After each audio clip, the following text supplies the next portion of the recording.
Good morning बच्चों, कैसे हैं आप लोग।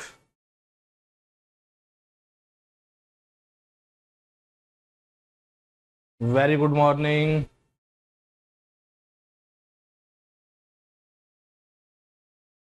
Good morning.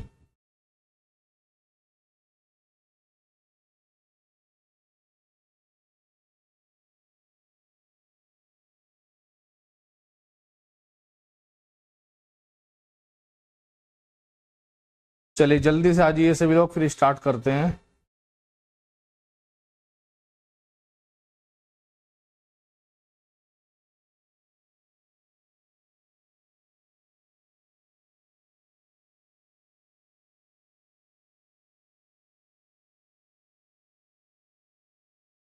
बस बच्चे 2 मिनट बस।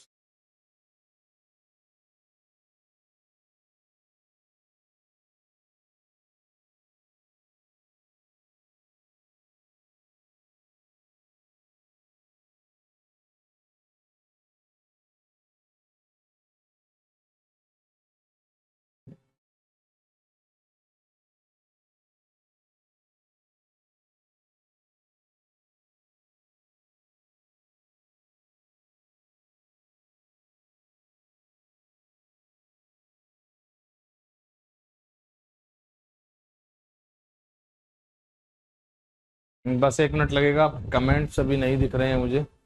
एक बार कमेंट्स ओपन हो जाएं फिर स्टार्ट करते हैं।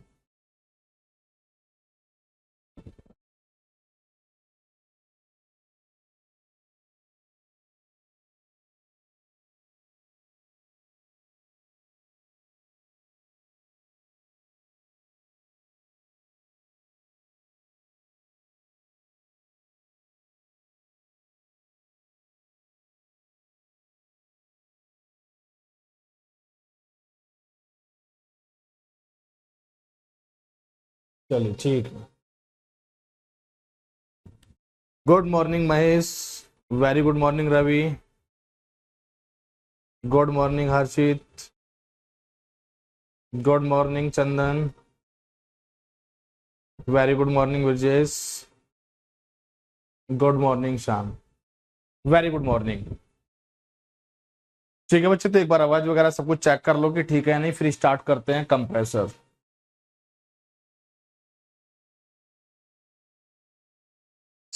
चलिए मेरी तरफ से सब कुछ बिल्कुल ठीक है। तो बच्चे लास्ट क्लास में मैं आपको बता रहा था कि रेसिप्रोकेटिंग कंप्रेसर जो होता है, ठीक है, कंप्रेसर की हम बेसिकली बात कर रहे थे और उसमें भी हम रेसिप्रोकेटिंग कंप्रेसर की बात कर रहे थे। रेसिप्रोकेटिंग सभी को समझ में आता होगा कि पिस्टन होगा, सिलेंडर होगा और पिस्टन क्या करता है, इसमें रेसिप्रोकेट करता है। ठीक है, इतनी बातें सभी को समझ में बिल्कुल आती होगी।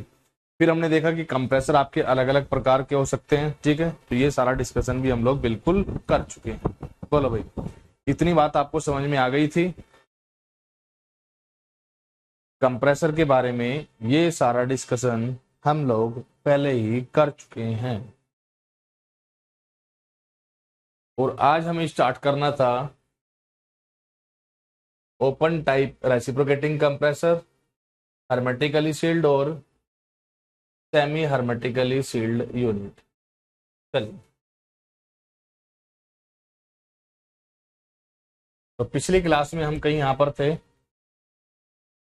तो मैंने आपको बताया था कि कंप्रेसर का, अगर रेसिप्रोकेटिंग कंप्रेसर का और क्लासिफिकेशन हम करते हैं तो ये आपके 3 प्रकार के हो सकते हैं। अब बात आती है कि कौन कौन से 3 प्रकार हो सकते हैं।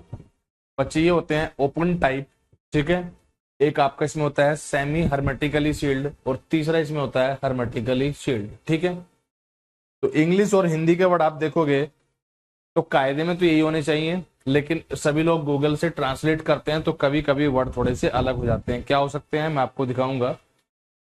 तो अभी आपको याद रखना है, ओपन टाइप आपका होता है खुले प्रकार का, सेमी हर्मेटिकली सील्ड की बात करोगे, ठीक है, तो ये आपका क्या होता है, सील्ड का मतलब होता है सील बंद, लेकिन आधी सील बंद है। अब आधी सील का क्या मतलब है वो भी मैं आपको बताऊंगा।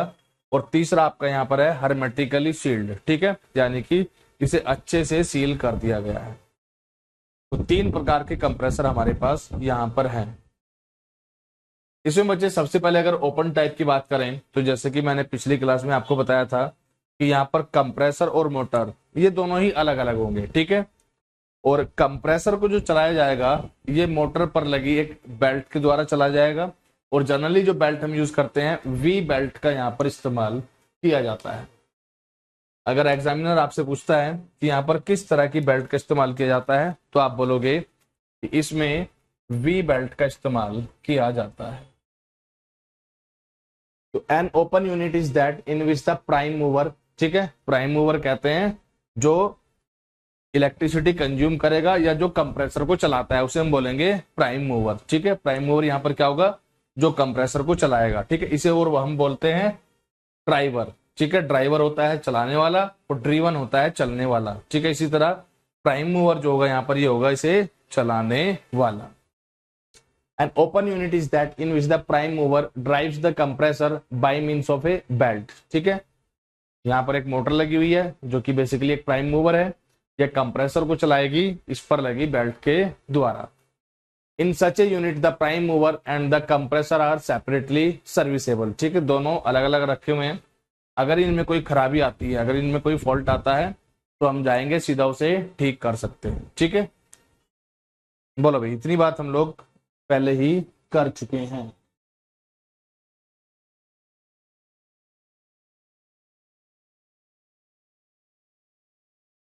चलिए फिर बच्चे बात आती है कि यहाँ पर जो प्राइम मूवर है ये प्राइम मूवर हम मोटर का ही इस्तेमाल कर सकते हैं या किसी और चीज का भी इस्तेमाल यहाँ पर किया जा सकता है। तो बच्चे जो हम प्राइम मूवर की बात कर रहे हैं तो प्राइम मूवर के लिए यहाँ पर इलेक्ट्रिक मोटर का इस्तेमाल किया जा सकता है of different voltage and frequency, जो कि अलग अलग वोल्टेज और फ्रीक्वेंसी पर रन करती है। पेट्रोल और डीजल इंजन का भी हम यहाँ पर इस्तेमाल कर सकते हैं और स्टीम इंजन का भी बिल्कुल इस्तेमाल किया जा सकता है, ठीक है। तो यहाँ पर प्राइम मूवर हमारा कुछ भी हो सकता है। सिंपल सा मतलब है कि कंप्रेसर को चलाने के लिए हम किसी भी चीज का इस्तेमाल कर सकते हैं। It can be operated by any type of prime mover such as an electric motor of different voltage and frequency, petrol oblique diesel engine या स्टीम इंजन, ठीक है। किसी भी चीज का इस्तेमाल हम प्राइम मूवर की तरह कर सकते हैं। इसे किसी भी प्रकार के प्राइम मूवर द्वारा संचालित किया जा सकता है, जैसे कि इलेक्ट्रिक मोटर, विभिन्न वोल्टेज और फ्रीक्वेंसी का पेट्रोल ऑब्लिक डीजल इंजन या स्टीम इंजन। इनमें से किसी भी चीज का इस्तेमाल हम प्राइम मूवर की तरह बिल्कुल कर सकते हैं, ठीक है। कोई ऐसी पर्टिकुलर या फिक्स कंडीशन नहीं है कि भाई यही हमारा प्राइम मूवर होना चाहिए, ठीक है। यहाँ पर प्राइम मूवर कुछ भी हो सकता है। और ये क्वेश्चन आपका पेपर में पूछा जाता है कि अगर ओपन टाइप की हम बात करते हैं तो ओपन टाइप कंप्रेसर को चलाने के लिए हम किन किन चीजों का इस्तेमाल कर सकते हैं। तो किसी भी चीज का इस्तेमाल हम कर सकते हैं ओपन टाइप कंप्रेसर को चलाने के लिए। बोलो भाई, इतनी बात आपको समझ में आती है? ओपन टाइप कंप्रेसर को चलाने के लिए किसी भी चीज का इस्तेमाल बिल्कुल किया जा सकता है।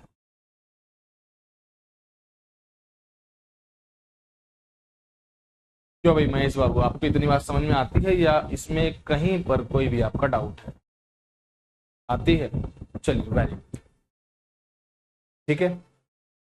नेक्स्ट पॉइंट देखिएगा बच्चे, the motor can be easily change in case of A motor burnt out, क्योंकि मोटर भी अलग रखा हुआ है, कंप्रेसर भी रखा हुआ है अलग, ठीक है।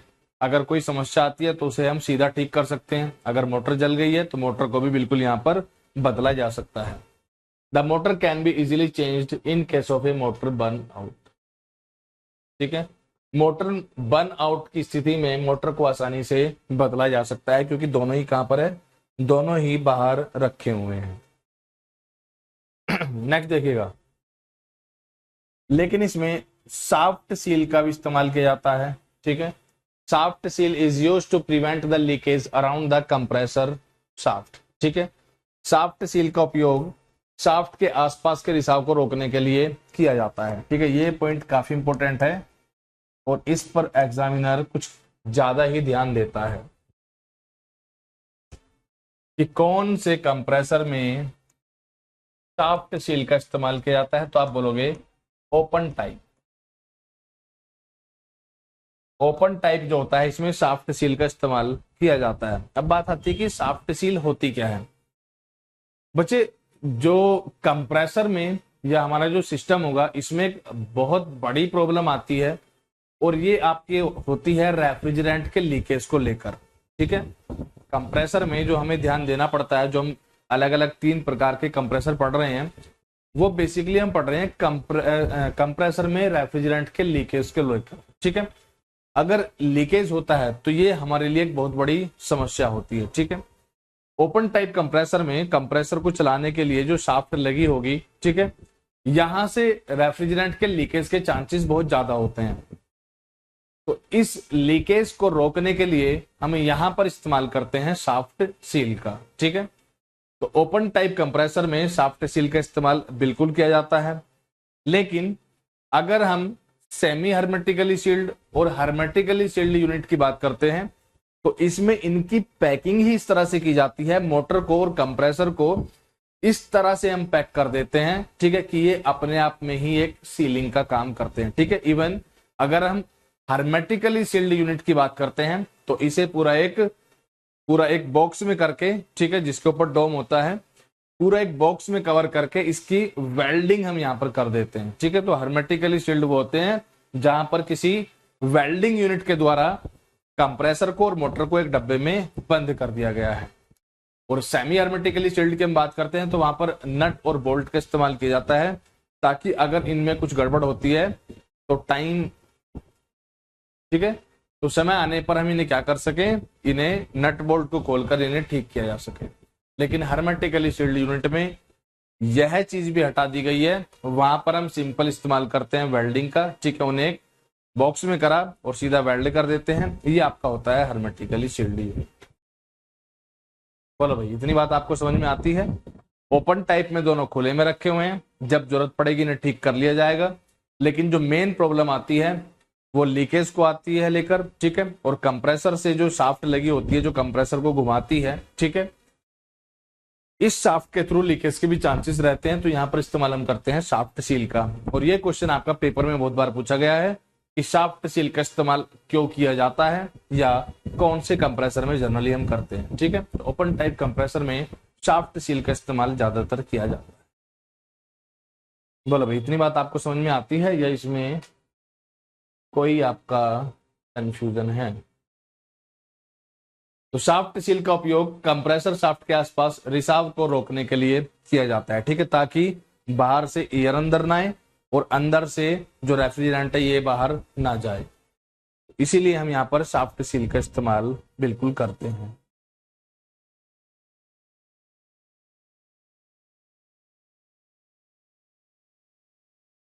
चलिए, वेरी गुड। तो ये दोनों पॉइंट्स आपके हो गए हैं। शाफ्ट सील कुछ इस तरह की होती है जैसे कि आप यहाँ पर देख सकते हो। चलिए आगे बच्चे, अगर हम बात करें तो आगे आपकी है यहाँ पर हर्मेटिकली सील्ड यूनिट। ठीक है, कौन सी है? Hermetically sealed unit.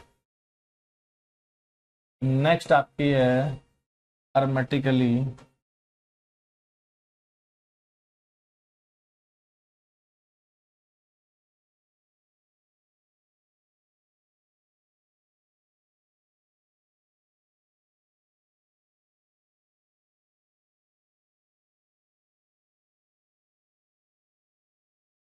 हर्मेटिकली सीलबंद इकाई।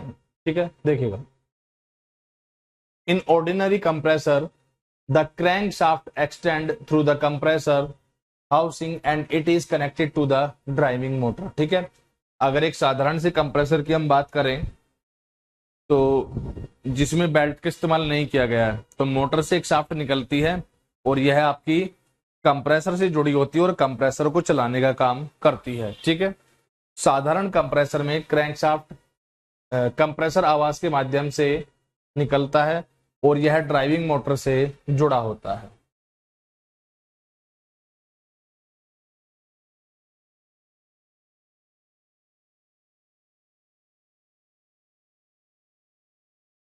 ठीक है, सिंपल क्या होगा, मान लिया मोटर लगी हुई है, यहां से शाफ्ट निकलेगी और ये आपके कंप्रेसर को चलाती है। A seal must be provided at the place where the shaft comes out through the compressor housing. ठीक है, तो जहां से कंप्रेसर में से शाफ्ट निकली होती है, तो यहाँ पर हमें शाफ्ट सील का इस्तेमाल करना चाहिए ताकि हम रेफ्रिजरेंट के लीकेज को रोक सकें। ठीक है, this is necessary to prevent the leakage of refrigerant outside और लीकेज ऑफ एयर इनसाइड। ठीक है, तो कंप्रेसर आवाज के माध्यम से शाफ्ट बाहर निकलने के स्थान पर एक सील प्रदान की जानी चाहिए। रेफ्रिजरेंट के बाहर रिसाव या हवा के अंदर रिसाव को रोकने के लिए यह आवश्यक है। इस समस्या से बचने के लिए कंप्रेसर और मोटर को एक हाउसिंग में बंद कर दिया जाता है, जिसे हर्मेटिकली सील्ड बंद कंप्रेसर के रूप में जाना जाता है। तो इसे हम क्या करते हैं, इस समस्या से बचने के लिए हम इसे क्या करते हैं, इस तरह की एक यूनिट में से बंद करके और यहाँ पर वेल्डिंग कर दी जाती है। ठीक है, जिसे हम कहते हैं हर्मेटिकली सील्ड यूनिट। तो आपने आपके घर में जो एसी रखा होगा, अगर आप इसका कंप्रेसर देख सकते हो, तो इसका जो कंप्रेसर होगा ये कुछ इस प्रकार का होगा। आपके घर में कंप्रेसर रखा होगा, आप जो देखोगे ना, तो वो आपको कुछ इस तरह का दिखाई देगा। ठीक है, डोमेस्टिक पर्पस के लिए जितने भी कंप्रेसर यूज किए जाते हैं वो सारे इसी ही प्रकार के होते हैं, जिसे हम कहते हैं हर्मेटिकली शील्ड यूनिट। इसे ही कहा जाता है हर्मेटिकली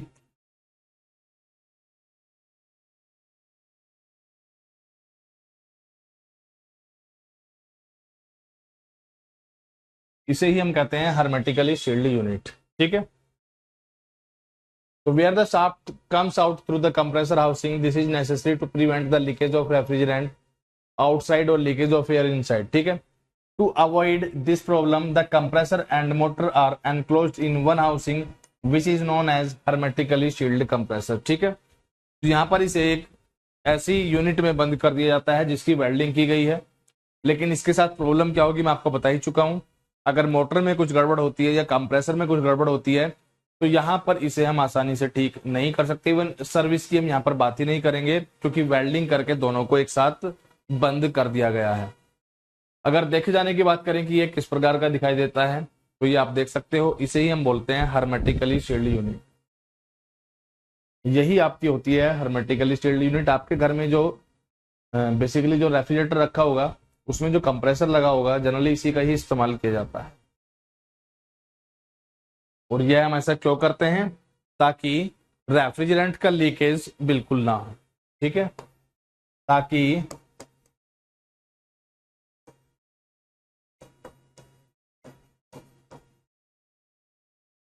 रेफ्रिजरेंट का रिसाव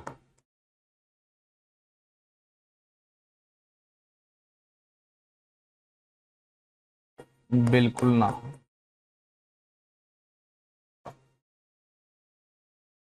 बोलो भाई, इतनी बात आपको समझ में आती है या इसमें आप कोई समस्या महसूस करते हो?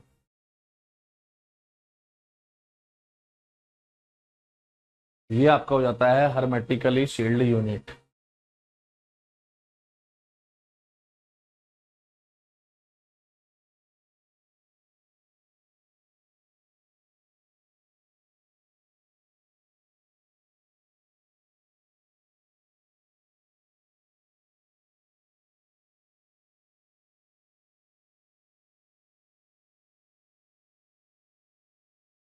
ठीक है, चलिए फिर आगे बढ़ते हैं। लास्ट में बच्चे हमारा बचता है, इसके पहले एक बार एडवांटेज की बात कर लेते हैं कि ऐसा करने से क्या क्या फायदे हमें मिलते हैं। तो the advantages of hermetically sealed compressor over ordinary compressor are as follows. ठीक है, अगर इसके फायदों की हम बात करते हैं तो बच्चे यहाँ पर देखिए, लीकेज मेन जो हमने ऐसा किया है वो लीकेज को रोकने के लिए क्या है, तो लीकेज से छुटकारा हमें मिला। दूसरा, एक जो बड़ी समस्या यहाँ पर खत्म हो जाती है, ये है नॉइज पोल्यूशन को लेकर। ठीक है, तो ऐसा कंप्रेसर जो होगा इसमें आवाज भी कम आती है। ठीक है, अदरवाइज आप जो देखोगे ना, जैसे सिंपल जो एसी में जो हम यूज करते हैं तो वो आपका शील्ड यूनिट नहीं होती है, तो उससे आवाज भी बहुत होती है। ठीक है, तो कंप्रेसर को अगर हम नॉर्मली यूज करते हैं तो उससे आवाज की समस्या होती है, लेकिन हर्मेटिकली शील्ड यूनिट की अगर हम बात करोगे तो यहाँ पर आवाज की समस्या भी कैसी होती है, कम होती है। और आपने ये चीज फील भी करी होगी कि जब आपका जो रेफ्रिजरेटर होगा, ठीक है, थोड़ा तो महसूस होगा आपको जब इसका रेफ्रिजरेटर वर्क कर जब इसका कंप्रेसर वर्क करता है रेफ्रिजरेटर का, ठीक है, जो फ्रिज रखा होगा, तो थोड़ा तो महसूस आपको होगा, लेकिन बहुत ज्यादा आवाज नहीं आती है इससे, तो इसका कारण यही है। ठीक है, तो हर्मेटिकली सील्ड यूनिट की अगर हम बात करते हैं, the advantages of hermetically sealed compressor over ordinary type compressor are as follows. ठीक है, सबसे पहला मैंने आपको बताया कि यहाँ पर लीकेज की समस्या से हमें छुटकारा मिलता है। The leakage of refrigerant is completely avoided. ठीक है, प्रशीतक का रिसाव पूरी तरह से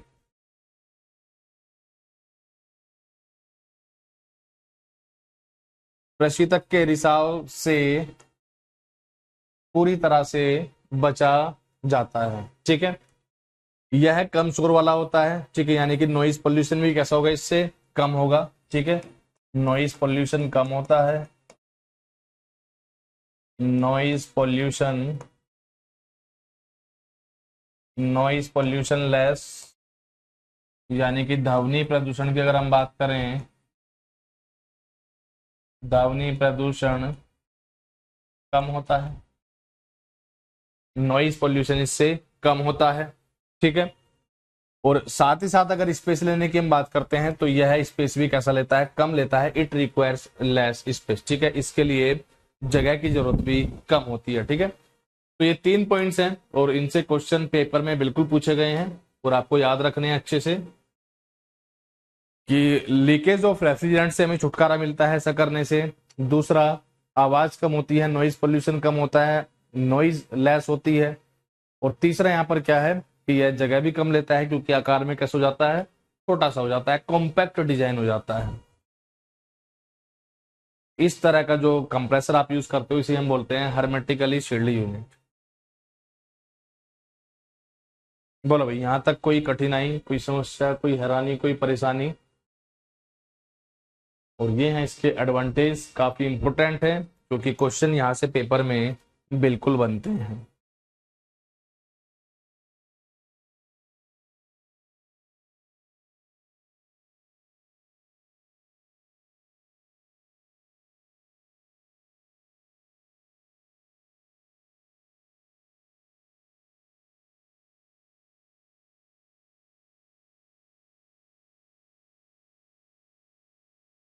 ठीक है महेश,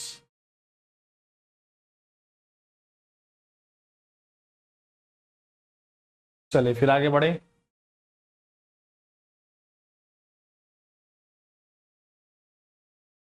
चलिए अगला देखिएगा। तो बच्चे यहाँ पर बात आती है कि सील्ड यूनिट में और कौन कौन से कंप्रेसर हम इस्तेमाल कर सकते हैं। तो सील्ड यूनिट में रेसिप्रोकेटिंग कंप्रेसर का और रोटरी कंप्रेसर का, इन दोनों का इस्तेमाल कर सकते हैं। और मोटर की अगर हम जनरली जो हम इस्तेमाल करते हैं ये आपका रेसिप्रोकेटिंग कंप्रेसर ही होता है। ठीक है, इस चीज को भी याद रखिएगा कि जनरली अगर हम बात करते हैं तो यहाँ पर रेसिप्रोकेटिंग कंप्रेसर का ही हम इस्तेमाल करते हैं, लेकिन रेसिप्रोकेटिंग और रोटरी कंप्रेसर दोनों इस्तेमाल किए जा सकते हैं। ठीक है, अगर इसमें इलेक्ट्रिक मोटर की हम बात करें कि यहाँ पर इलेक्ट्रिक मोटर कौन सी इस्तेमाल करते हैं, तो ये सभी इलेक्ट्रिक मोटर यहाँ पर इस्तेमाल की जा सकती है। Split phase induction motor, capacitor start induction motor और कैपेसिटर स्टार्ट कैपेसिटर रन। ठीक है, split phase induction motor, capacitor start induction motor और कैपेसिटर स्टार्ट कैपेसिटर रन। ठीक है, ये क्या होती हैं? तो ये सारा पार्ट आपका इलेक्ट्रिकल का है। इलेक्ट्रिकल वाले सर जब आएंगे तो आप इस चीज को बिल्कुल पूछ सकते हो कि सर ये होती क्या है।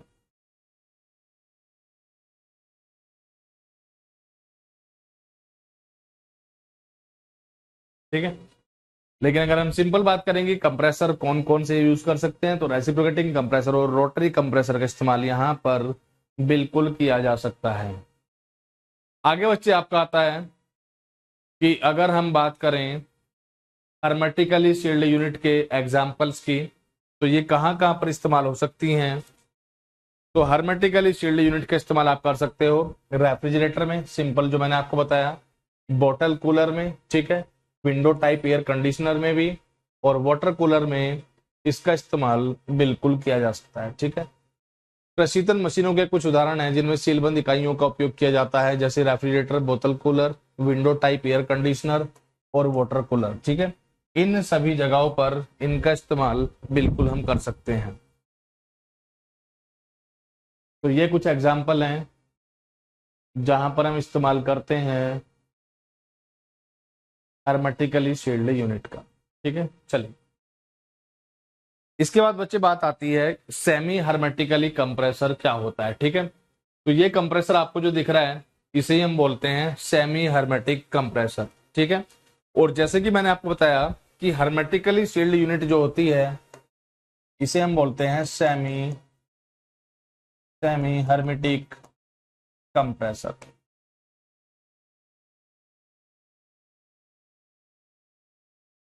तो जैसे कि मैंने आपको बताया कि हर्मेटिकली सील्ड यूनिट जो होती है इसमें जो समस्या आती है वो आती है कि अगर आपका मोटर में कोई कमी आती है या कंप्रेसर में कोई कमी आती है तो उसे हम ठीक नहीं कर सकते क्योंकि वेल्डिंग करके हमने उन्हें एक डब्बे में बंद कर दिया है।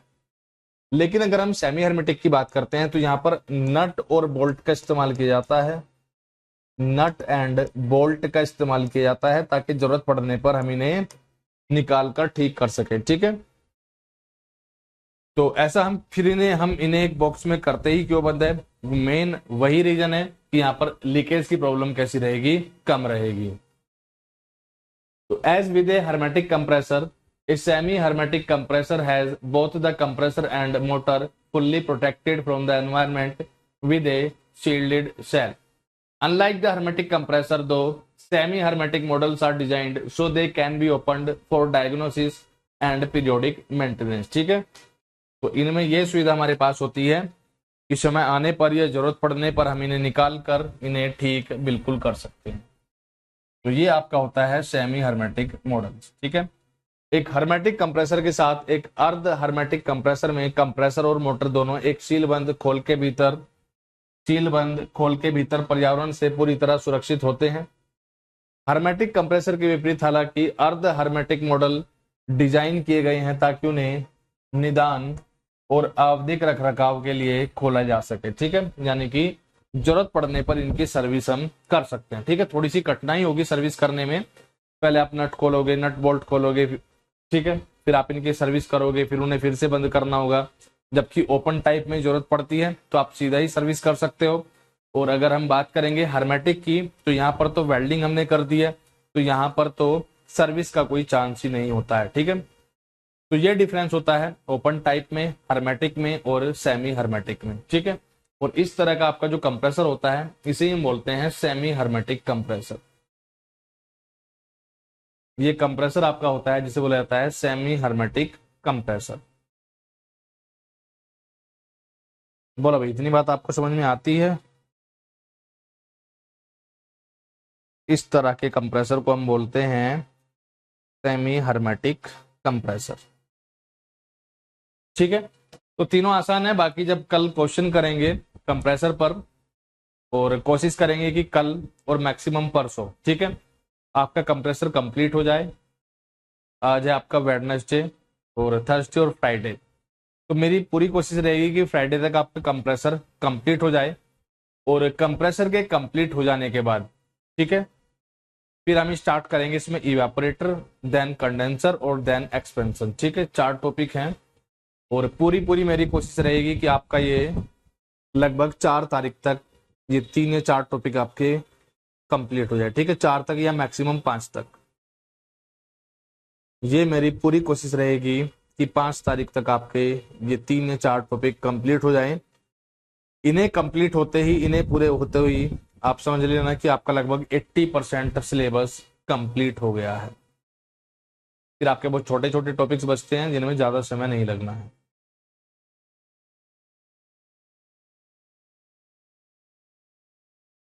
ठीक है, चलिए। फिर बच्चे बात आती है कि ओपन टाइप यूनिट में और सील बंद इकाई में क्या अंतर होता है।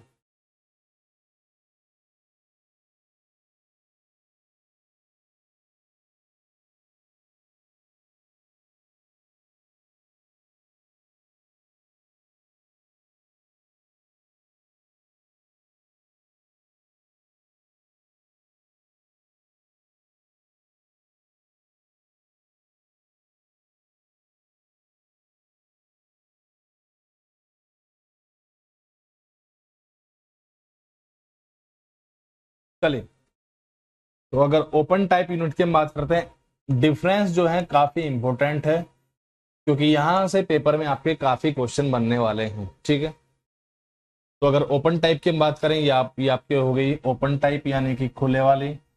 ठीक है, और अगर इसकी हम बात करेंगे तो ये आपकी हो गई सील बंद। तो prime mover drives the compressor through V belt, जैसे कि मैंने आपको बताया ही था। ठीक है, तो यहां पर बच्चे जो प्राइम मूवर होगा, यहां पर जो प्राइम मूवर होता है, प्राइम मूवर कंप्रेसर को कंप्रेसर को वी बेल्ट से चलाता है।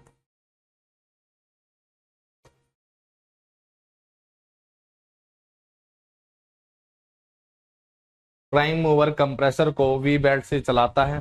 कंप्रेसर अलग रखा होगा, मोटर अलग रखा होगा, और कंप्रेसर को चलाने के लिए वी बेल्ट की सहायता ली जाती है। ठीक है, electric motor and compressor are directly connected to the same shaft and enclosed in a welded डोम।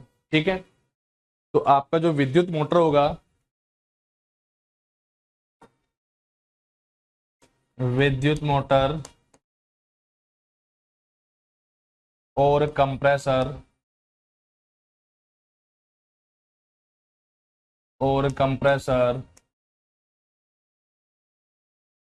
एक ही शाफ्ट पर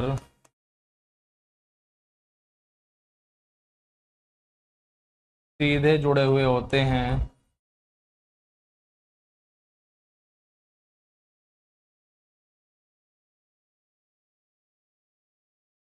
और दोनों को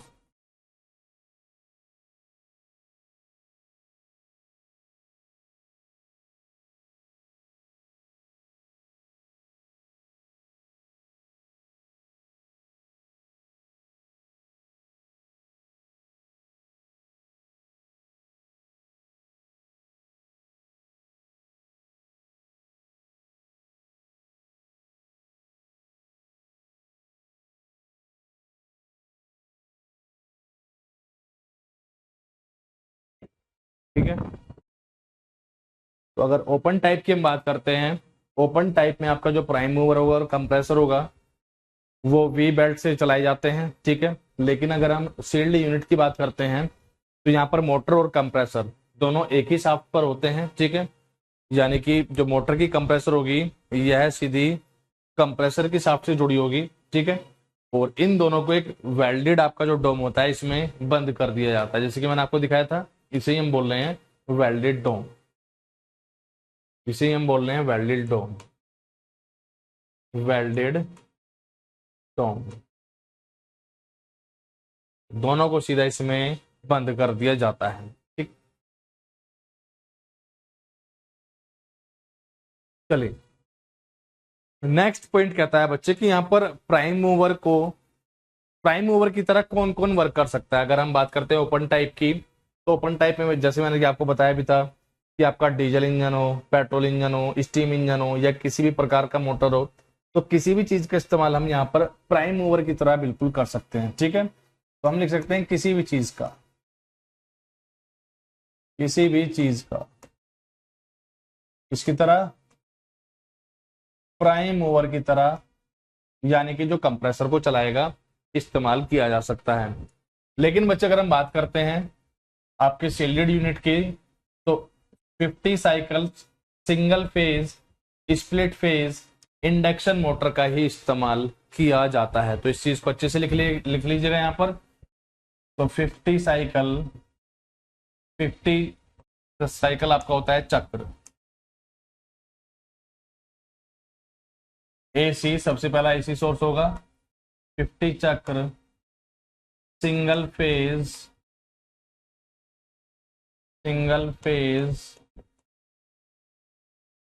स्प्लिट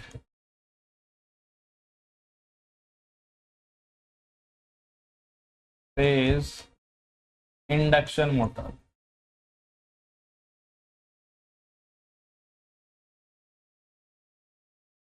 तो सिर्फ इसी का हम इस्तेमाल करते हैं। ठीक है, बाकी क्या होता है जब आपको बेसिक इंट्रोडक्शन इलेक्ट्रिक का इलेक्ट्रिकल का दिया जाएगा, तो वहां पर आप इस चीज को समझ सकते हो। ठीक है, तो अगर ओपन टाइप की हम बात करते हैं तो स्टीम इंजन का, डीजल इंजन का, किसी प्रकार का मोटर का, XYZ किसी भी चीज का इस्तेमाल हम प्राइम मूवर की तरह कर सकते हैं।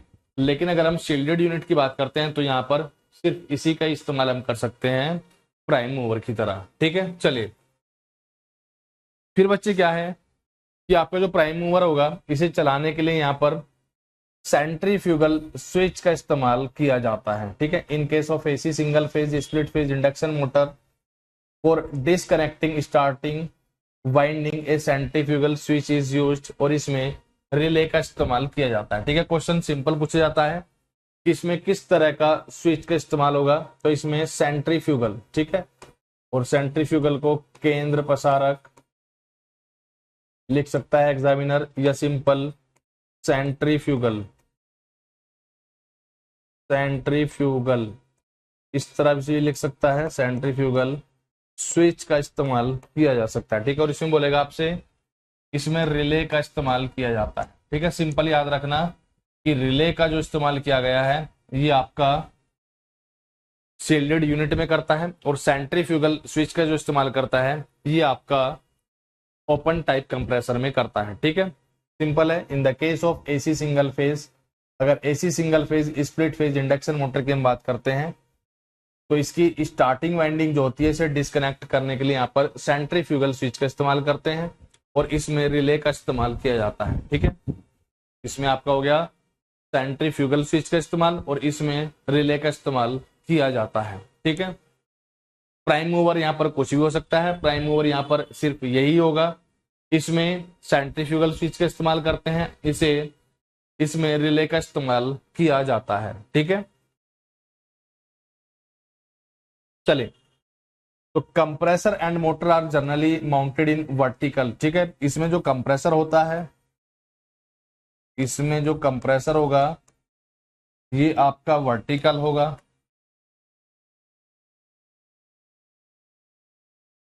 ठीक है, और अगर हम मोटर की बात करते हैं, मोटर इसमें जो होता है ये आपका हॉरिजॉन्टल, यानी कि क्षैतिज स्थिति में होता है। ठीक है, तो कंप्रेसर इसमें जो होता है ये वर्टिकली रखा होगा। ठीक है, कुछ इस तरह से रखा होगा, ऊर्ध्वाधर।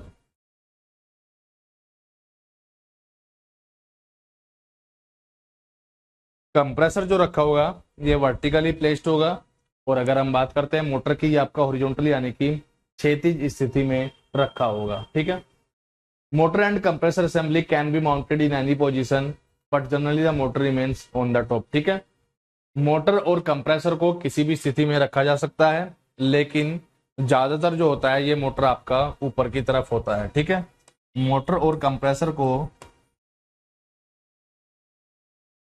मोटर और कंप्रेसर को, कंप्रेसर को किसी भी स्थिति में रखा जा सकता है, लेकिन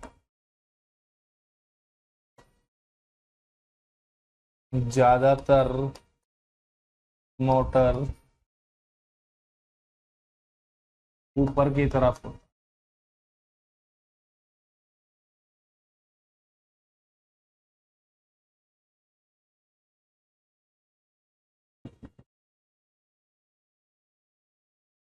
बोला भाई, तीनों पॉइंट्स क्लियर हैं या इसमें कहीं डाउट है? ये तीनों पॉइंट्स आपके क्लियर हैं या इसमें आपको कहीं हैरानी परेशानी की बात है?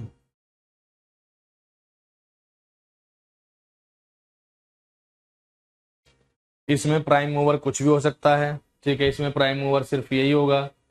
इसमें प्राइम मूवर को चलाने के लिए सेंट्रीफ्यूगल स्विच का इस्तेमाल करते हैं, इसमें रिले का इस्तेमाल किया जाता है। ठीक है, इसमें आपका जो कंप्रेसर होता है ये वर्टिकल होगा, और मोटर जो होता है ये हॉरिजॉन्टल यानी कि क्षैतिज होगा।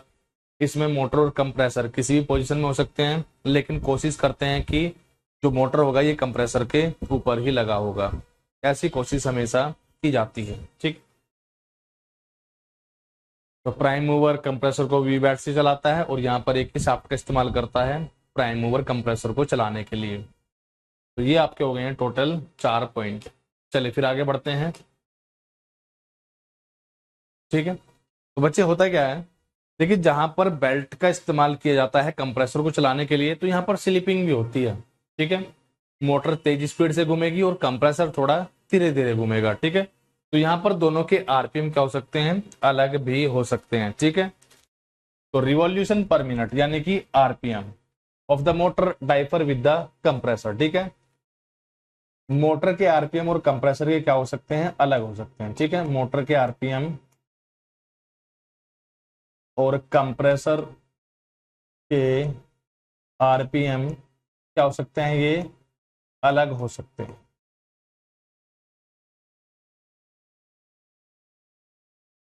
ठीक है, आरपीएम रिवॉल्यूशन यानी कि घूर्णन पर मिनट। ठीक है, रीजन क्या है, क्योंकि यहाँ पर स्लिपिंग होती है। आप देख भी सकते हो कि जो बेल्ट होती है, बेल्ट थोड़ा सा स्लिप करती है। बेल्ट ऐसा नहीं है, बेल्ट की पकड़ ऐसी नहीं होगी कि बेल्ट ने एक बार पकड़ लिया तो स्लिपिंग ना हो। जैसे आप देखोगे कि चैन वगैरह जो होती है यहाँ पर स्लिपिंग नहीं होती है, लेकिन बेल्ट में स्लिपिंग की प्रॉब्लम होती है। इसी वजह से जो मोटर के आरपीएम होंगे और जो कंप्रेसर के आरपीएम होते हैं इनमें थोड़ा सा डिफरेंस होता है। ठीक है, एक बार ये मुझे बताइएगा कि आपको क्लियरली दिख रहे हैं सारे डिफरेंस, या आपकी स्क्रीन पर इसे देखने में कोई प्रॉब्लम है। तो मेरी तरफ से तो बिल्कुल सब कुछ ओके है। चलिए, तो revolution per minute are the same for motor and compressor. यहाँ पर क्या है, रिवॉल्यूशन यानी कि जो घूर्णन गति है इसकी बिल्कुल कैसी होगी, सेम होगी। इसका रीजन क्या है, क्योंकि यहाँ पर दोनों की शाफ्ट एक ही है। ठीक है, यहाँ पर समान होते हैं, यहाँ पर समान होते हैं। इसका रीजन क्या है, क्योंकि दोनों की शाफ्ट जो होती है एक ही शाफ्ट का इस्तेमाल किया जाता है। Speed of the compressor can be adjusted. ठीक है, कंप्रेसर की गति को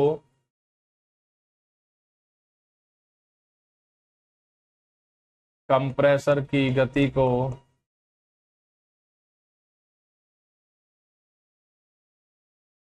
बदला जा सकता है, यानी कि इसे कम या ज्यादा कर सकते हैं। और यहां पर कंप्रेसर की गति को नहीं बदला जा सकता है, कंप्रेसर की गति को बदला नहीं जा सकता। ठीक है, इसमें कंप्रेसर की गति को बिल्कुल बदल सकते हैं और उसमें कंप्रेसर की गति को बदला नहीं जा सकता। ठीक है, shaft seal is use to prevent the leakage around the shaft of the compressor. ठीक है, इसमें शाफ्ट सील का इस्तेमाल किया जाता है, ये मैं आपको पहले ही बता चुका हूं कि इसमें शाफ्ट सील का इस्तेमाल किया जाता है। इसमें शाफ्ट सील का इस्तेमाल किया जाता है। ठीक है, इसमें शाफ्ट सील का इस्तेमाल किया जाता है। ठीक है, और इसमें कोई शाफ्ट सील नहीं होती है, कोई शाफ्ट सील नहीं होती है, क्योंकि उसकी जरूरत यहां पर नहीं पड़ती है। ठीक है, service valves are located on the compressor for gas charging etc. ठीक है, नो सर्विस वाल्व। ठीक है, क्योंकि इसमें सर्विस करते ही नहीं है तो सर्विस वाल्व की क्या जरूरत है, सर्विस वाल्व नहीं होते हैं, क्योंकि सर्विस करते ही नहीं है तो सर्विस वाल्व होंगे क्यों। Service valves are located on the compressor for gas charging etc. ठीक है, सर्विस वाल्व होते हैं अगर गैस लीक कर गई है गैस को डालने वगैरह के लिए, तो सर्विस वाल्व यहाँ पर बिल्कुल होते हैं।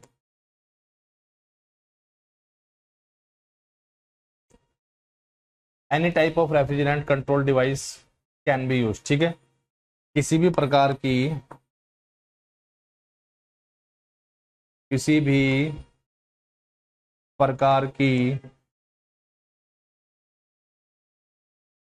Refrigerant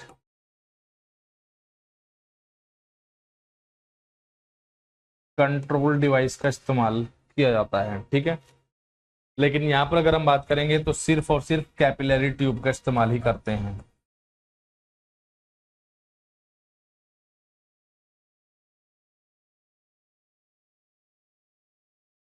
refrigerant control basically expansion device की बात कर रहा है भाई, ये आपसे एक्सपेंशन डिवाइस की बात कर रहा है कि यहाँ पर किसी भी तरह की एक्सपेंशन डिवाइस यानी कि रेफ्रिजरेंट कंट्रोल डिवाइस का इस्तेमाल कर सकते हैं। लेकिन अगर हम बात करते हैं आपके चिल्ड यूनिट की, तो इसमें सिर्फ और सिर्फ हम इस्तेमाल जो करते हैं कैपिलरी ट्यूब का इस्तेमाल करते हैं। ठीक है, इसमें सिर्फ कैपिलरी ट्यूब का, और इसमें किसी भी तरह की रेफ्रिजरेंट कंट्रोल डिवाइस का इस्तेमाल बिल्कुल किया जा सकता है। बोलो भाई, इतनी बातें आपको समझ में आती है या इसमें कहीं डाउट है? तो इसमें किसी भी तरह की रेफ्रिजरेंट कंट्रोल डिवाइस का, और इसमें हम सिर्फ और सिर्फ कैपिलरी ट्यूब का इस्तेमाल करते हैं। बोलो भाई, इतनी बात आपको समझ में आती है या इसमें कहीं डाउट है?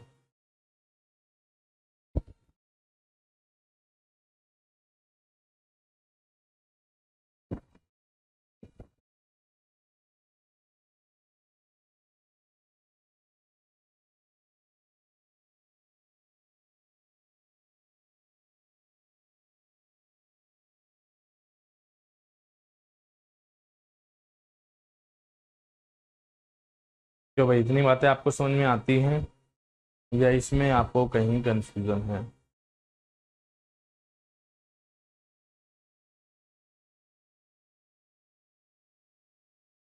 चलिए ठीक है, तो ये आपके टोटल हो गए 3 और 1 4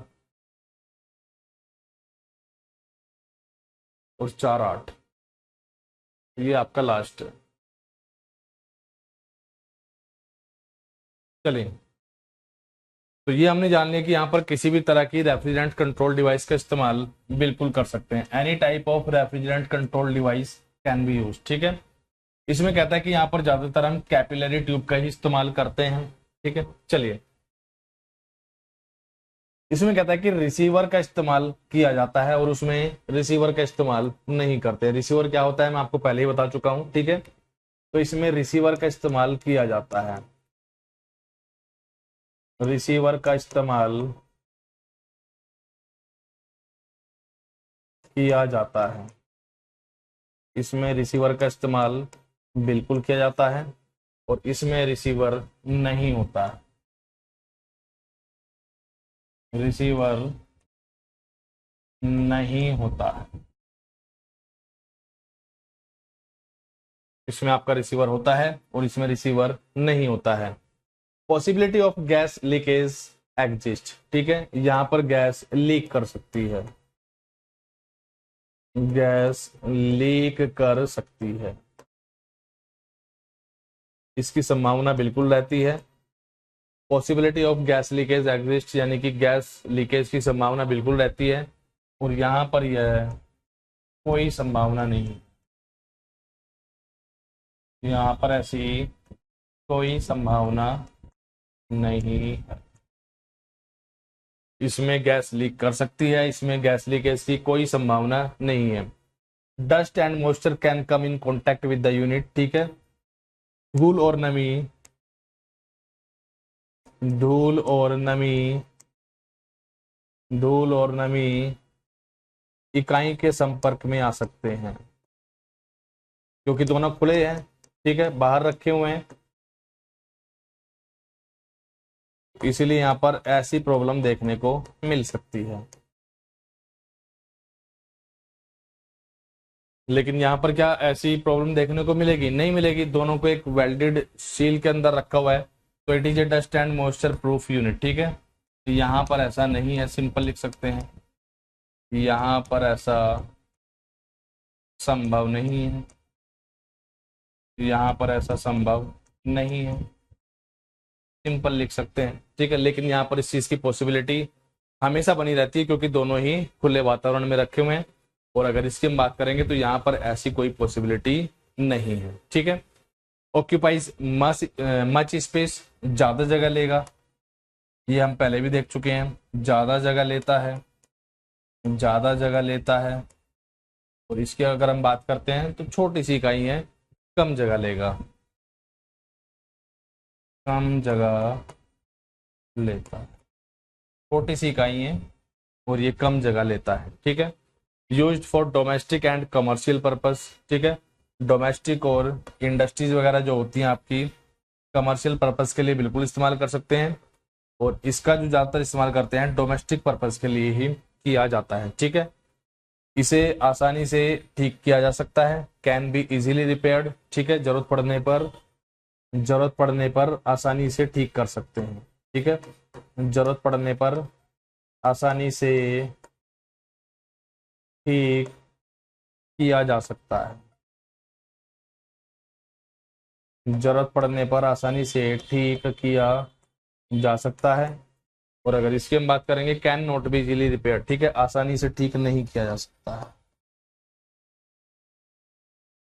आसानी से ठीक नहीं किया जा सकता।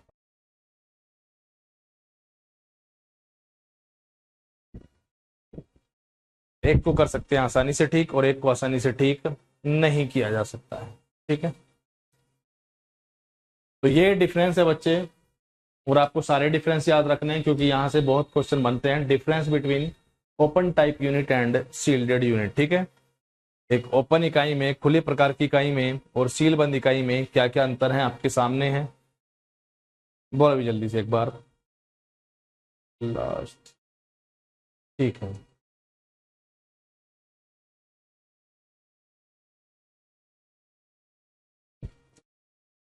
तो आज की थ्योरी वाला पार्ट हम यहीं तक रखेंगे।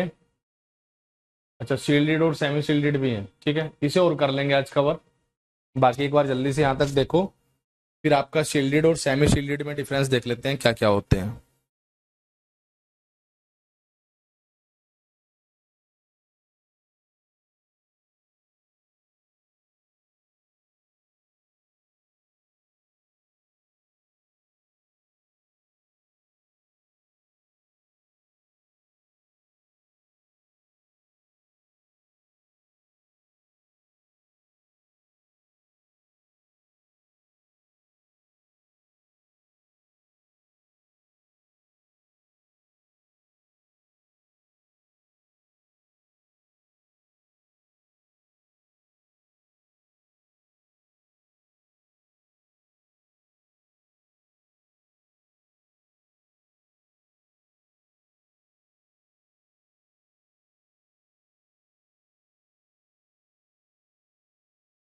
बोलो भाई, इतनी बात आपको समझ में आती है या इसमें कहीं डाउट है?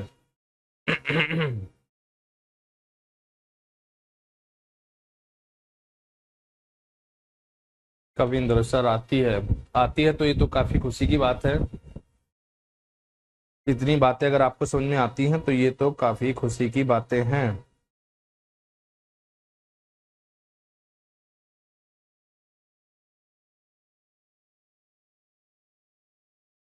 क्यों भाई, अगर ये बातें आपको समझ में आ जाती हैं,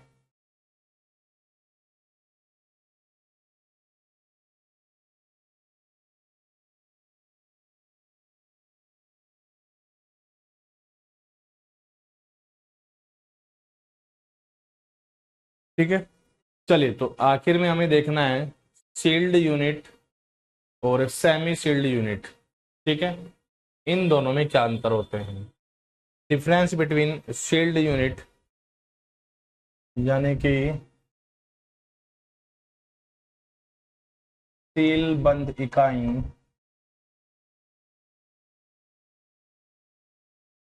और अर्ध सील बंद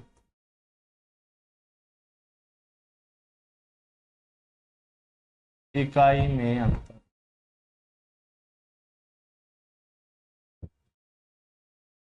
difference between shielded unit and semi shielded unit. ठीक है, एग्जामिनर इसको आपको कुछ इस तरह से भी लिख सकता है, सील्ड यूनिट। तो हिंदी वाले बच्चे देखकर चौंकेंगे नहीं, इसे सील्ड यूनिट और सेमी सील्ड यूनिट। ठीक है, तो दोनों ही वर्ड यूज कर सकता है, कुछ इस तरह से लिख सकता है। सील्ड यूनिट और सेमी सील्ड यूनिट, इनमें क्या क्या अंतर हो सकते हैं। ठीक है, तो कुछ कुछ चीजें आपके दिमाग में पहले ही चलने लगी होंगी कि भाई क्या क्या अंतर हो सकते हैं। चलिए तो एक बार देखते हैं। तो compressor and motor are enclosed in a shielded dome. ठीक है, compressor and motor have separate housing. ठीक है, कंप्रेसर और मोटर को अलग अलग हाउसिंग में रखा जाता है। ठीक है, लेकिन यहाँ पर नट बोल्ट का इस्तेमाल करते हैं। ठीक है, कंप्रेसर और मोटर को, कंप्रेसर और मोटर को सील बंद डोम में रखा जाता है।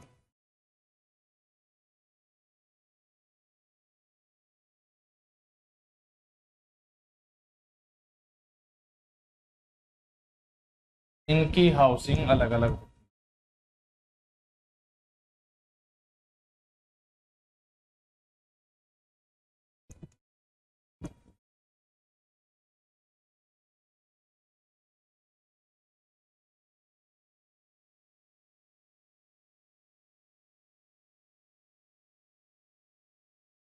ठीक है, compressor and motor are once for all electrically welded. ठीक है, यहाँ पर वेल्ड करके दोनों को बंद कर देते हैं। और जैसे कि मैंने आपको बताया था, compressor and motor are assembled by bolts. ठीक है, यहाँ पर बोल्ट का इस्तेमाल किया जाता है, बोल्ट का इस्तेमाल किया जाता है, बोल्ट का इस्तेमाल किया जाता है। और यहाँ पर वेल्डिंग, ठीक है, वेल्डिंग करके एक डब्बे में बंद कर देते हैं। ठीक है, repair can not be easily undertaken. ठीक है, इन्हें अगर ठीक करना है, रिपेयर करना है, तो रिपेयर इनका आसानी से नहीं हो सकता है। Repair can be easily undertaken. ठीक है, लेकिन इनकी रिपेयरिंग हो सकती है। इन्हें जरूरत पड़ने पर, अगर इनमें कोई प्रॉब्लम आती है तो जरूरत पड़ने पर इसे हम बिल्कुल ठीक कर सकते हैं। No service valve is provided for servicing purpose. Service valves are provided for servicing purpose. ठीक है, इसमें सर्विस वाल्व नहीं होते हैं, सर्विसिंग के लिए, सर्विसिंग के लिए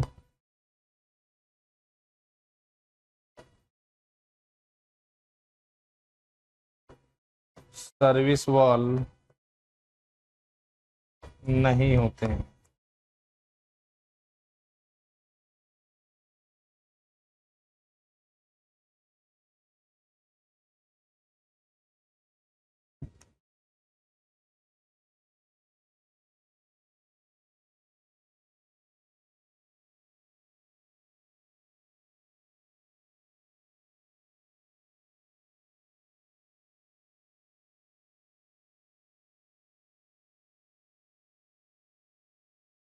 इसमें सर्विसिंग के लिए सर्विस वाल्व नहीं होते हैं, और अगर इसकी हम बात करेंगे, इसमें सर्विसिंग के लिए सर्विस वाल्व बिल्कुल होते हैं। ठीक है, क्योंकि यहाँ पर इसे वेल्डेड डोम में रखा हुआ है तो पूरा ही कवर है, कभी बाहर नहीं निकाल सकते हैं। ठीक है, लेकिन यहाँ पर बोल्ट का इस्तेमाल करते हैं, नट और बोल्ट का इस्तेमाल किया जाता है। ठीक है, तो जरूरत पड़ने पर इन्हें बाहर निकाल सकते हैं। ठीक है, इसमें आपका एक रखा होगा कंप्रेसर और एक रखा हुआ होगा मोटर। ठीक है, तो देख सकते हो आप कि दोनों ही चीजें क्या हैं, वैसे तो अलग अलग है। हाउसिंग इस्तेमाल करता है कि जहां पर इन्हें रखा गया। ठीक है, एक पार्ट इधर रखा हुआ है और एक पार्ट आपका इधर रखा हुआ है। ठीक है, तो दोनों की हाउसिंग क्या है, यहाँ पर अलग है, लेकिन नट और बोल्ट का इस्तेमाल किया जाता है और इन्हें क्या कर देते हैं, बिल्कुल अच्छे से सील कर देते हैं। लेकिन नट बोल्ट का इस्तेमाल कर रहे हैं ताकि जरूरत पड़ने पर इन्हें निकाल कर हम क्या कर सके, ठीक कर सकें। तो ये आपके डिफरेंस होते हैं शील्ड यूनिट में और सेमी शील्ड यूनिट में।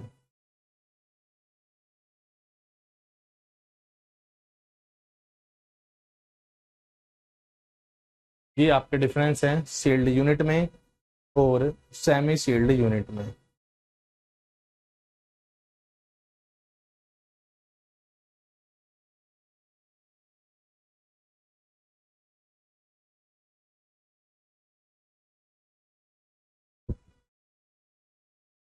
ठीक है, चलिए तो एक बार जल्दी से सारे डिफरेंस देख लेते हैं जो हमने कवर किए हैं। कल हम जो स्टार्ट करेंगे, एक बार पहले ये आपका रेसिप्रोकेटिंग और रोटरी कंप्रेसर में डिफरेंस है, ठीक है। लेकिन अभी रोटरी कंप्रेसर हम लोगों ने देखा नहीं है किस तरह का होता है। तो पहले rotary compressor, centrifugal compressor, scroll compressor जो है, इनके बारे में थोड़ा थोड़ा सा जान लेंगे, ठीक है। और फिर हम देखेंगे कि रेसिप्रोकेटिंग में और रोटरी कंप्रेसर में क्या डिफरेंस होता है, और फिर इन पर क्वेश्चन की प्रैक्टिस कर लेंगे और ये चैप्टर आपका पूरा फिनिश हो जाएगा, ठीक है। चलिए तो एक बार जल्दी से देख लेते हैं कि आज हम लोगों ने क्या क्या चीजें कवर की हैं, और आज की कहानी को करते हैं फिर यहीं पर समाप्त। तो बच्चे हम बात कर रहे हैं क्लासिफिकेशन ऑफ रेसिप्रोकेटिंग कंप्रेसर, ठीक है। तो इसमें आप देखते हो ओपन टाइप का कंप्रेसर, हर्मेटिकली सील्ड और सेमी हर्मेटिकली सील्ड, ठीक है। अब आपको इनमें थोड़ा थोड़ा अंतर समझ में आ गया होगा कि थोड़ा थोड़ा अंतर क्या रहता है। ओपन टाइप आपका बिल्कुल ही खुले प्रकार का है, ठीक है। और जब जरूरत पड़ेगी आप इसकी सर्विस बिल्कुल कर सकते हो, ठीक है। कंप्रेसर को चलाने के लिए बेल्ट का इस्तेमाल कर रहे हैं, और बेल्ट क्या करती है, स्लिप करती है, तो स्लिपेज की प्रॉब्लम यहाँ पर बिल्कुल होगी, ठीक है। लेकिन प्राइम मूवर की अगर हम बात करेंगे तो यहाँ पर किसी भी तरह के प्राइम मूवर का इस्तेमाल बिल्कुल हम कर सकते हैं, ठीक है। तो आपका ओपन टाइप का होता है जिसे हम बोलते हैं खुले प्रकार का, आपका सेमी हर्मेटिकली सील्ड होता है, ठीक है। सेमी हर्मेटिकली सील बंद होता है, और साथ में हर्मेटिकली सील बंद होता है, ठीक है। तो ये आपका बेसिक क्लासिफिकेशन है आपके कंप्रेसर्स का, open type, semi hermetically sealed और हर्मेटिकली सील्ड का। चलिए फिर इसके बाद बच्चे हम ओपन यूनिट की बात करते हैं। तो ओपन यूनिट आपके सामने रखी हुई है, कुछ इस तरह से आपकी ओपन यूनिट होती है। तो ये आपका यहाँ पर प्राइम मूवर है, ठीक है, जिसे हम कहते हैं इलेक्ट्रिक मोटर। ये ड्राइवर का काम करता है, यानी कि चलाने का काम करता है। और चलेगा कौन, यहाँ पर कंप्रेसर चलता है जिसे हम बोलते हैं ड्रीवन। तो मोटर आपका हो गया यहाँ पर ड्राइवर, और कंप्रेसर जो होगा ये आपका यहाँ पर हो गया ड्रीवन, ठीक है।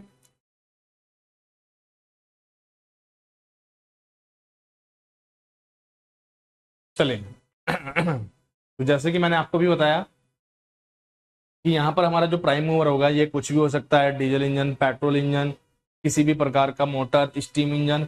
तो इन सभी चीजों का इस्तेमाल हम प्राइम मूवर की तरह बिल्कुल कर सकते हैं।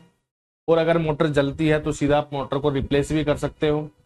लेकिन यहाँ पर शाफ्ट सील का इस्तेमाल हम करते हैं। शाफ्ट सील मैं आपको बता ही चुका हूँ कि कंप्रेसर को चलाने के लिए, ठीक है, कंप्रेसर पर ब्लेड लगी होती हैं और एक शाफ्ट होगी, और जिसकी हेल्प से घूमती हैं, ठीक है, या जिस शाफ्ट की हेल्प से आप कंप्रेसर को पावर देते हो। अगर रेसिप्रोकेटिंग कंप्रेसर की हम बात करते हैं तो शाफ्ट से क्या जुड़ी होती है, क्रैंक, और क्रैंक से फिर कनेक्टिंग रोड, और कनेक्टिंग रोड से पिस्टन, ठीक है। तो शाफ्ट सील जहां पर लगी, जो जहां पर शाफ्ट लगी होती है वहां से रेफ्रिजरेंट के लीकेज के चांसेस होते हैं। तो इसे रोकने के लिए, इसे कम करने के लिए यहाँ पर हम सील का इस्तेमाल करते हैं, ठीक है। तो shaft seal is use to prevent the leakage around the compressor shaft. Shaft seal का उपयोग कंप्रेसर शाफ्ट के आसपास रिसाव को रोकने के लिए किया जाता है, ठीक है। तो ये इस तरह से आपकी शाफ्ट सील हो गई। हर्मेटिकली सील्ड यूनिट, ये मैं आपको दिखाई चुका हूं, इसे हम बोलते हैं हर्मेटिकली सील्ड यूनिट। मोटर को और कंप्रेसर को रखा एक डोम के अंदर और कर दी इसकी वेल्डिंग, ठीक है। एडवांटेज की बात करें तो जैसे कि हम देख रहे हैं कि लीकेज की प्रॉब्लम यहाँ पर बिल्कुल नहीं होगी। इट इज लेस नोइजी, आवाज भी इससे नहीं आती है। इट रिक्वायर्स लेस स्पेस, और ये जगह भी कैसी लेता है, कम लेता है। तो ये सारे हैं एडवांटेजेस किसके, आपके हर्मेटिकली सील्ड यूनिट के। कंप्रेसर की बात करें तो रेसिप्रोकेटिंग कंप्रेसर और रोटरी कंप्रेसर का यहाँ पर इस्तेमाल होता है, ठीक है। मोटर आपकी ये सभी प्रकार की हो सकती हैं। इनमें डिफरेंस क्या होता है, तो जब आपकी मोटर की क्लास लगेगी तब आप जान सकते हो वहां पर ये सारी चीजें।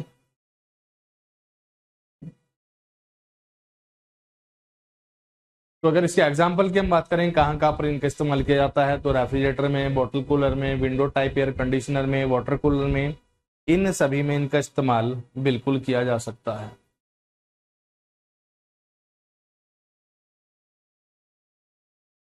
तो ये सारे हैं इनके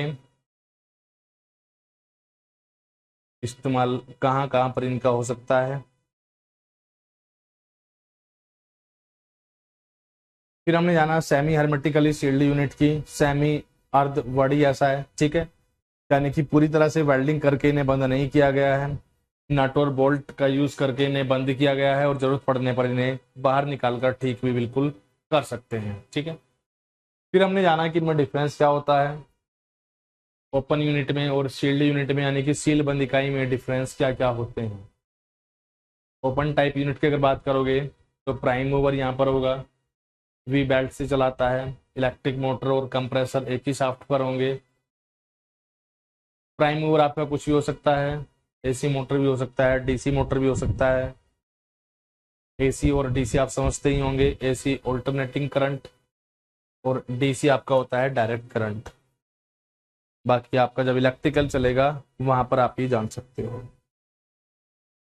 एसी आपका होता है ऑल्टरनेटिंग करंट,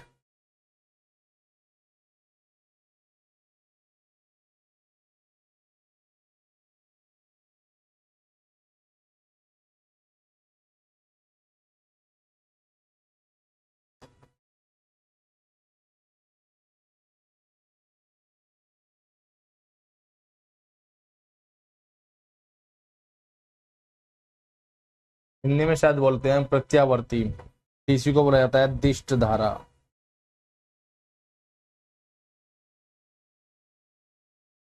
और ये आपका होता है प्रत्यावर्ती।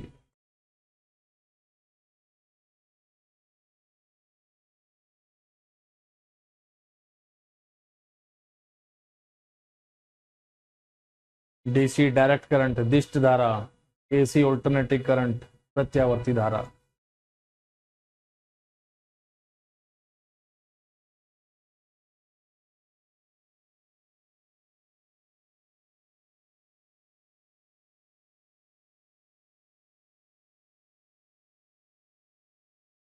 चलिए फिर आज के लिए इतने रखते हैं और आज की कहानी को करते हैं यहीं पर समाप्त,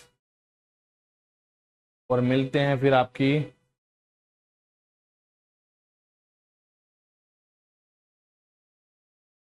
अगली क्लास में।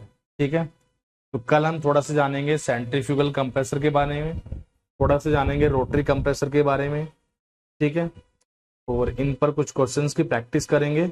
और आपकी क्लास कल, कोशिश तो मेरी पूरी रहेगी कि कल ही आपका कंप्लीट हो जाए, लेकिन अगर कल नहीं हो पाता है किसी कारणवश तो परसों इस चैप्टर को हम पूरा कंप्लीट कर लेंगे। और आपका आज है वेडनेसडे, थर्सडे यानी कि फ्राइडे, और कोशिश करेंगे कि सैटरडे को आपका एक नया टॉपिक स्टार्ट हो जाए।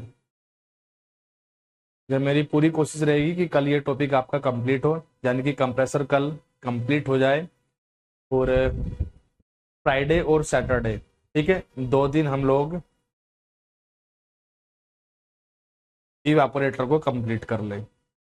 ठीक है, चलिए फिर आज के लिए इतने रखते हैं और मिलेंगे अगली क्लास में सेम टाइम पर।